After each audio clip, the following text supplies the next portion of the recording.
That morning, standing in my own wedding dress, I watched my father, the man who raised me with his hands cracked from years of work, be mistaken for the maintenance staff. They laughed. My fiancé didn't defend him. My future mother-in-law whispered something that made the guests chuckle. And in that moment, I realized the quiet I'd chosen all my life had only taught them I could be humiliated without consequence. My father didn't say a word.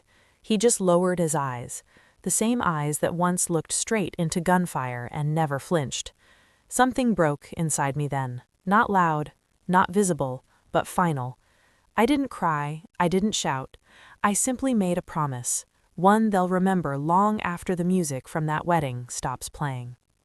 I once believed nothing could ruin a wedding held above the clouds, wrapped in Colorado snow, but that morning, one look, sharp, polished, and cruel, was all it took to tear everything apart. The air inside the bridal suite felt too perfect, too staged, as if the entire day had been rehearsed for photographs instead of a life.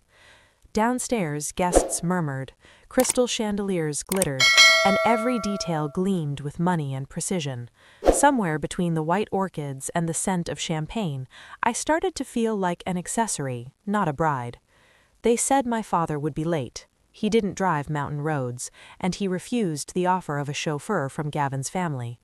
"I've got legs," he'd said over the phone, "and a bus ticket works just fine." When the music began, I steadied my breathing. Gavin waited at the altar, smiling like this was a business merger he'd already won. Then the side door opened, a gust of cold air swept through the room, and my father stepped in, vest frayed, shoes dusted with snow, holding a small gift wrapped in newspaper. The room froze. Then laughter rippled. A waiter hurried toward him, asking what needed fixing. My stomach twisted as Vivian, Gavin's mother, covered her nose and muttered something that made people laugh louder. My father's shoulder straightened, then lowered. For the first time in my life, he looked smaller than the world around him. Gavin's fingers dug into my wrist. "Don't make a scene, Gia. He's embarrassing everyone." Something inside me went very still.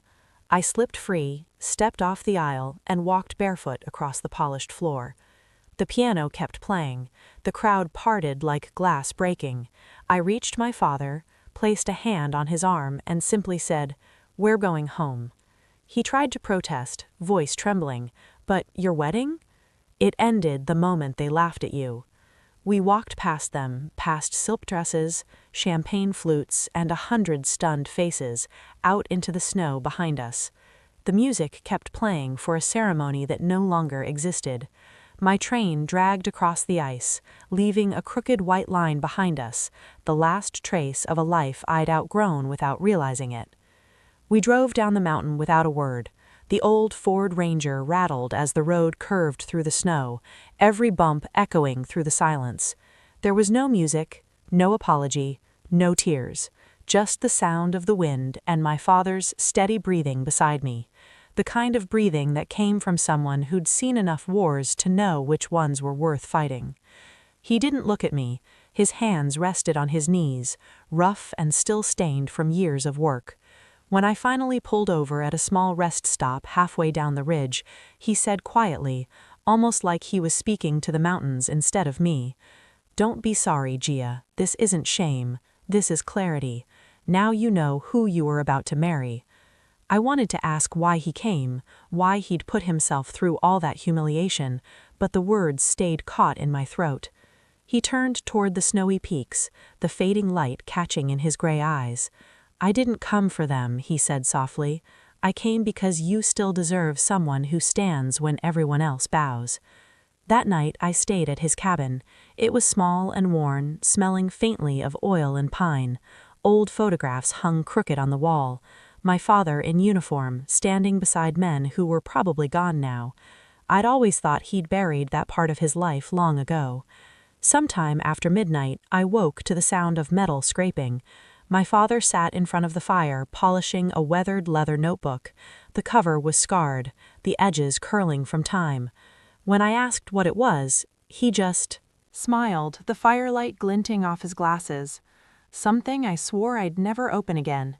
He flipped it open. Inside were blueprints, dense lines and notes stamped with U.S. Department of Defense markings.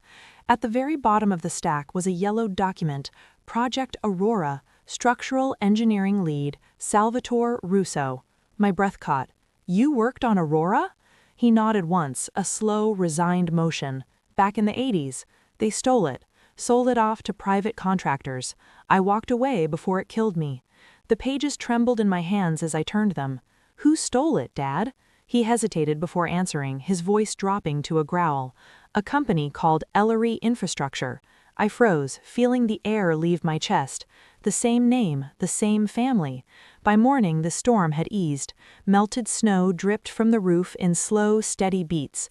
My father and I sat at the kitchen table, the old notebook between us. The fire had gone out, but the smell of burnt wood lingered, heavy as truth. Under one of the back pages I noticed a layer of glued paper curling at the edges. I peeled it back carefully and found a faded property map, a network of shell companies, all incorporated in Delaware. Every one of them led to the same parent name, Ellery Infrastructure Holdings.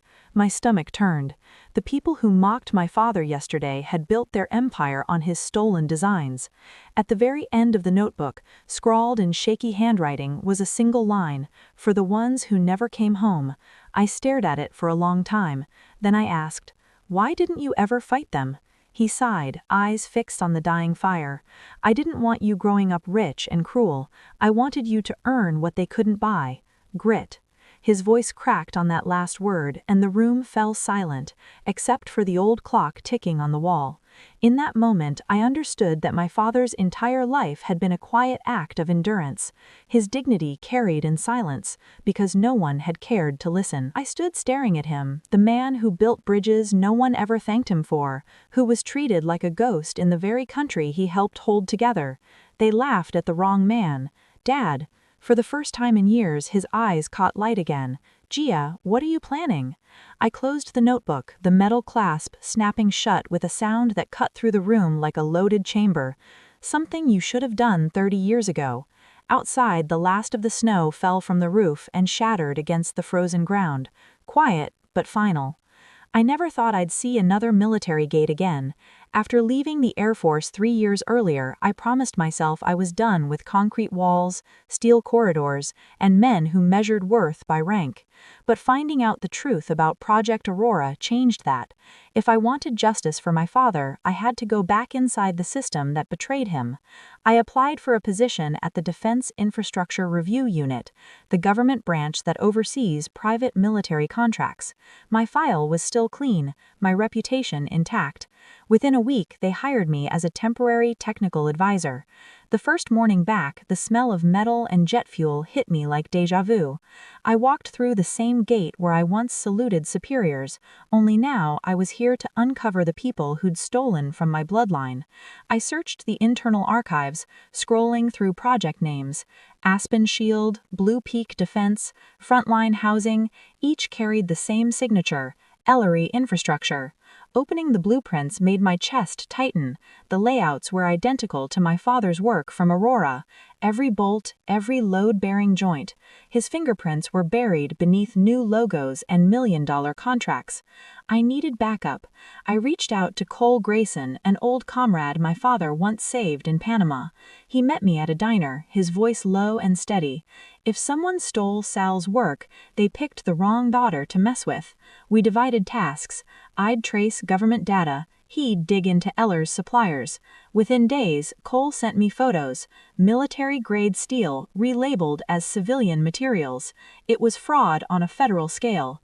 Later, another file came through, the Ellery Veterans Foundation, a charity that was supposed to help wounded soldiers.